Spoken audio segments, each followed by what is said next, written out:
இப்போ தான் வந்தேன் அண்ட் இன்னும் எப்படி இருக்குன்றது பார்க்குறதுக்கு it's still left. I am excited to meet everybody.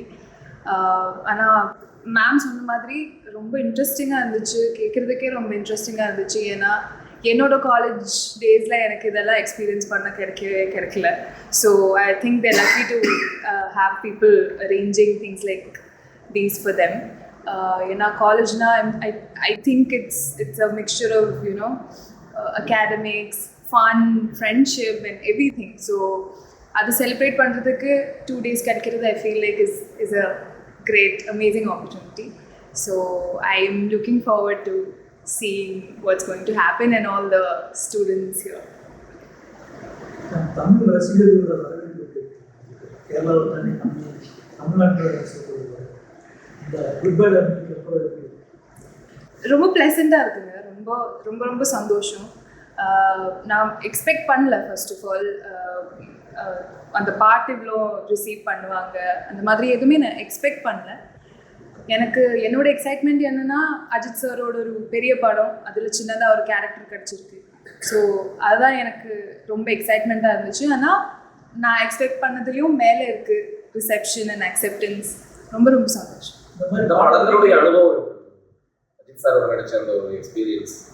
ரொம்ப சூப்பராக இருந்துச்சு. நான் இதுக்கு முன்னாடியும் நிறைய வாட்டி சொல்லியிருக்கேன், அவங்க எனக்கு ரொம்ப ஃபேவரட். இப்போது ரொம்ப பிடிக்கும் அஜித் சார். அஜித் சார் மட்டும் இல்லை, நாங்கள் ஒர்க் பண்ண எல்லாருக்கூடையும் ரொம்ப ப்ளசண்ட்டான ஒரு எக்ஸ்பீரியன்ஸாக தான் இருந்துச்சு. த்ரிஷா மேமாக இருக்கட்டும், அர்ஜுனாக இருக்கட்டும், எல்லாருமே ரொம்ப ஒரு கிரவுண்டடான ஒரு செட். டெக்னீஷியன்ஸாக இருந்தாலும் ஆக்டர்ஸாக இருந்தாலும் எல்லாமே. ஸோ ஆல் டுகெதர் எனக்கு ரொம்ப நல்ல ஒரு செட் ஃபீலிங் கொடுத்தது.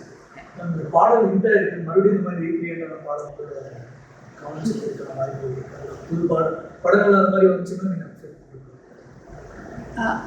அப்படி ஒரு க்ரைட்டீரியா எல்லாம் இல்லைங்க. புது பாட்டு தான் பண்ணணும், இல்லைன்னா ரீக்ரியேட் தான் பண்ணணும், அந்த மாதிரி எதுவும் இல்லை. நம்மளுக்கு எந்த வாய்ப்பு வருது, வாட் இஸ் கம்மிங் டு அஸ்ன்றது தானே, அதுலேருந்து தான் நம்ம சூஸ் பண்ண முடியும். ஸோ எனக்கு அதான் வந்துச்சு அண்ட் அது நான் என்னோட பெஸ்ட்டாக பண்ணேன், அவ்வளோதான்.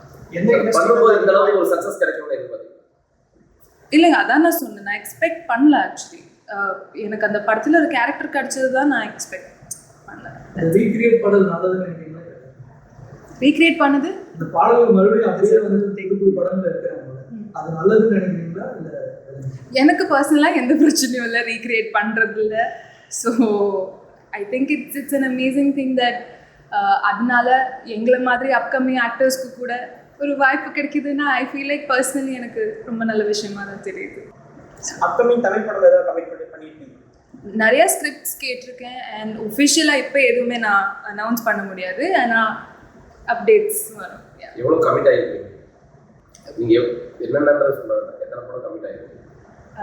அதாங்க ஒஃபிஷியல் அவங்க அனௌன்ஸ் பண்ணும்போது தான் அது பார்க்குறதுக்கு நல்லா இருக்கும். ஸோ நானாக எதுவும் யூத்துக்கு ட்ரெண்டாக இருக்கீங்கன்னா ஸோ யூத்துக்கு ஏதாவது your advice, I think from your experience in the industry ஏதாவது ஷேர் பண்ணுங்க.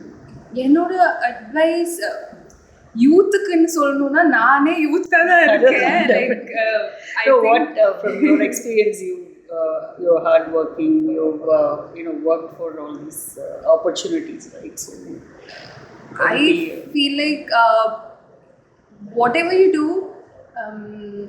don't lose yourself and don't lose your individuality in the journey. உங்களுக்கு என்ன பண்ணணுமோ, அது என்ன கோலாக இருந்தாலும் என்ன ட்ரீமாக இருந்தாலும் அந்த ஜேர்னியில் உங்களை மட்டும் லூஸ் பண்ணிடாதுங்க. Whatever it is, dream big and keep going for it. That's it. பொதுவாகவே ஒரு சோஷியல் மீடியாவில் டக்குன்னு ட்ரெண்டால் அதிகம் பண்ணிக்குது. ஏன்னா ஃபஸ்ட்டு படமும் ஈஸியாக ட்ரெண்டாக, இப்போ அந்த பாட்டுமே ட்ரெண்ட். இப்போ சோஷியல் மீடியா பற்றி உங்களோட டக்குனு ட்ரெண்டாகி நிறைய பேர் யங்ஸ்டர்ஸ் உள்ள வர்றாங்க சோஷியல் மீடியா மூலிமா. ஸோ உங்கள் அட்வைஸ்?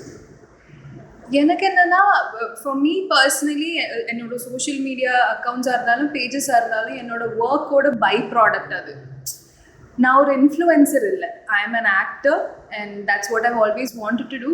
ஸோ எனக்கு என்னோட இன்ஸ்டாகிராமாக இருந்தாலும் ஃபேஸ்புக் பேஜாக இருந்தாலும் என்னோட ஒர்க்கோட பை ப்ராடக்ட். ஸோ நான் எவ்வளோ ரெலவெண்ட்டாக ஒர்க் பண்ணுறேனோ அவ்வளோதான் எனக்கு என்னோட சோஷியல் மீடியாவும் சப்போர்ட் பண்ணும். So that's what's happening first படத்தில் இருந்தாலும் இப்போவா இருந்தாலும். ஸோ தட்ஸ் எந்த இண்டஸ்ட்ரி கம்ஃபர்ட்டாக இருக்குது? இங்கிலீஷ், தமிழ், இங்கிலீஷ்ல நான் இன்னும் பண்ணலங்க, பண்ணணும்னு நான் ஆசை வச்சிருக்கேன் அஃப்கோர்ஸ். பட் அப்படி ஒன்றுமே இல்லை. மலையாளமாக இருந்தால் எனக்கு என்னோட தாய்மொழி, ஸோ இட்ஸ் ஈஸியர். பட் தமிழாக இருந்தாலும் எனக்கு அந்த லாங்குவேஜ் ரொம்ப பிடிக்கும். என்னோட அம்மா கோயம்புத்தூர்ல இருந்தா. ஸோ நான் சின்னதுலேருந்தே பார்க்குறது ஃபிலிம்ஸாக இருந்தாலும் சீரியல்ஸாக இருந்தாலும் எல்லாமே தமிழ் தான். ஸோ அதனால எனக்கு அந்த லாங்குவேஜ் ரொம்ப பிடிக்கும். ஸோ அந்த கம்ஃபர்ட் இஷ்யூ எதுவுமே இல்லை. ஐ ஃபீல் லைக் எல்லாருமே ஒரே மாதிரி தான். தமிழ்ல நெக்ஸ்ட் யார் கூட ஆக்ட் பண்ணணும், பெரிய டைரக்டர் கூட ஒர்க் பண்ண மாதிரி ஏதாவது ஏம் ஏதாவது இருக்கு? ஒரு லிஸ்ட்டே வச்சுருக்கேன், நான் உங்களுக்கு பர்சனலாக அனுப்பி விடுறேன்.